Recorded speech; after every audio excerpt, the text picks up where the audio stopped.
ಇದಕ್ಕೆ ಸಂಬಂಧಪಟ್ಟಾಗೆ ಪ್ರಕರಣವನ್ನು ದಾಖಲೆ ಮಾಡಿ ನಾವು ತನಿಖೆಯನ್ನು ಮುಂದುವರಿಸ್ತೀವಿ. ಇದಕ್ಕೆ CCTV ಹಾಗೂ ಮತ್ತು ಇತರ ಎಲ್ಲ ರೀತಿಯಲ್ಲಿರುವ ಸೈಂಟಿಫಿಕ್ ಎವಿಡೆನ್ಸಸ್ಸನ್ನು ಹುಡುಕಿ ಆದಷ್ಟು ಬೇಗ ಈ ಪ್ರಕರಣವನ್ನು ಪತ್ತೆ ಮಾಡ್ತೀವಿ. ಈ ವ್ಯಕ್ತಿ ಡೇವಿಡ್ ಎಂಬುವರದು ಈ ಹಿಂದೆ ಆಗಿರುವಂತಹ ಹಣದ ವಿಚಾರಗಳ ಮೇಲೆ ನಮಗೆ ಸದ್ಯಕ್ಕೆ ಈ ಘಟನೆಗೆ ಕಾರಣ ಸದ್ಯಕ್ಕೆ ಪ್ರಾಥಮಿಕವಾಗಿ ಹಾಗೆ ಕಂಡು ಬರ್ತಿದೆ. ಬೇರೆನೂ ಇರಬಹುದು, ಬಟ್ ಪ್ರಾಥಮಿಕವಾಗಿ ಹಣದ ವಿಚಾರ ಅಂತ ನಮಗೆ ಕಂಡು ಬರ್ತಾ ಇದೆ.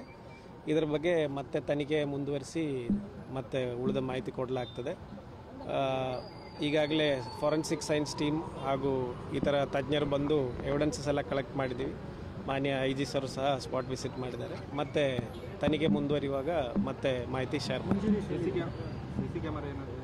CC ಕ್ಯಾಮರಾಗಳು ನಾವು ಟ್ರೇಸ್ ಮಾಡ್ತಿದ್ದೀವಿ. ಕೆಲವೊಂದು ಮಾಹಿತಿಗಳು ಸಿಕ್ಕಿದೆ CC ಕ್ಯಾಮರಾದಿಂದ.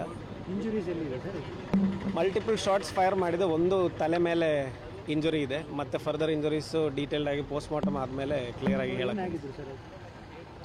ಅವರು ಈ ಅದಾನಿ UPCL ಅಲ್ಲಿ ಕಾಂಟ್ರಾಕ್ಟ್ ಕೆಲಸ ಮತ್ತು ಸಿವಿಲ್ ಇಂಜಿನಿಯರಿಂಗ್ ಕನ್ಸ್ಟ್ರಕ್ಷನ್ ಕೆಲಸಗಳಲ್ಲಿ ಕಾಂಟ್ರಾಕ್ಟಲ್ಲಿ ಸ್ಟಾಫನ್ನು ಕರ್ಕೊಂಡೋಗಿ ಮತ್ತು ಈ ಥರ ಕೆಲಸಗಳು ಮಾಡುವಂಥ ಕೆಲಸ ಮಾಡ್ತಿದ್ದಾರೆ ಅಂತ ನಮಗೆ ಪ್ರಾಥಮಿಕವಾಗಿ ಕಂಡು ಬಂದಿದೆ.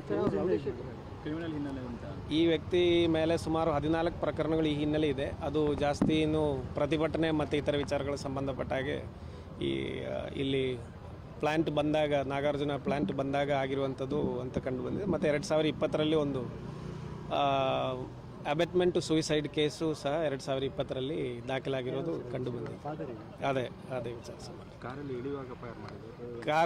ಕಾರಿಗೆ ಹತ್ತುವಾಗ ಅವರು ಜನರಲ್ಲಿ ಒಂದು 3 ಗಂಟೆ ಆಗಿ ಆಫೀಸ್ ಬಂದು ಒಂದು 4 ಆ ಟೈಮಿಗೆ ವಾಪಸ್ ಹೋಗುವಂಥ ಒಂದು ಪದ್ಧತಿ ಇದೆ. ಹಾಗೆ ಅವರು ಕಾರಿಗೆ ಹತ್ತುವಾಗ ಡೋರ್ ಹತ್ರ ಬಂದು ಫೈರ್ ಮಾಡಿದ್ದಾರೆ.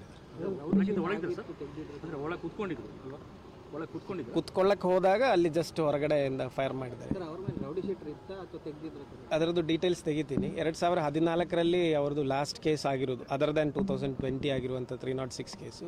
ರೌಡಿ ಶೀಟ್ ಮುಂಚೆ ಇತ್ತು, ಈಗ ಇದೆ ಇಲ್ವಂಥದ್ದು ನಾನು ಕನ್ಫರ್ಮ್ ಮಾಡಿ ಹೇಳ್ತೀನಿ. ಪ್ರತಿಭಟನೆ ಹೋರಾಟ ಟೈಮಲ್ಲಿ ಕಾರ್ಯಕರ್ತರಿಗೆ ಅಂದರೆ ಹೋರಾಟಗಾರರಿಗೆಲ್ಲ ಪಿಸ್ತೂಲ್ ತೋರಿಸಿ ಬೆದರಿಸಿದ್ರು ಅಂತ ತಮ್ಮ ಗಮನಕ್ಕಿದೆ ಸರ್, ಅದು ಕೇಸ ಅಲ್ಲ. ಆ ಥರ ಕೇಸುಗಳ ಬಗ್ಗೆ ಮಾಹಿತಿ ಕಲೆಕ್ಟ್ ಮಾಡ್ತಾ ಇದ್ದೀನಿ. ಅವ್ರದ್ದು ಕ್ರಿಮಿನಲ್ ಹಿನ್ನೆಲೆ ಯಾವ ಕಾರಣಕ್ಕೆ ಆಗಿರ್ಬೋದು ಅಂತ. ಬಟ್ ಸುಮಾರು 14 ಪ್ರಕರಣಗಳಿದೆ ಈ ವ್ಯಕ್ತಿ ಮೇಲೆ ಈ ಹಿನ್ನೆಲೆ. ಅದರಲ್ಲೂ ಒಂದು ಪಿಸ್ಟಲ್ ತೋರಿಸಿದ ವಿಚಾರ ಬಗ್ಗೆನೂ ಕೇಸ್ ಇದೆ.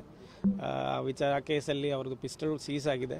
ಅದ್ರ ಬಗ್ಗೆ ಮತ್ತೆ ತನಿಖೆಯಲ್ಲಿ ನೋಡಿ ಹೇಳ್ತೀನಿ. ಏನು ಮಾಡಿಕೊಂಡಿದ್ರು ಸರ್? ಅಂದರೆ ಬೇರೆ ಭೂ ವ್ಯವಹಾರ ಎಲ್ಲ ಇತ್ತು ಅಥವಾ ನಾಗಾರ್ಜುನ ಇದು ಮಾತ್ರ UPCL ಇದು ಮಾತ್ರ? ಸದ್ಯಕ್ಕೆ ನಮಗೆ UPCL ಅಲ್ಲಿ ಇರುವಂಥವರ ವ್ಯವಹಾರ ಬಗ್ಗೆ ಮಾತ್ರ ಗೊತ್ತಿರೋದು, ಮತ್ತೆ ನಮಗೆ ಮಾಹಿತಿ ಇಲ್ಲ ಸರ್. ಈಗ ನೀವು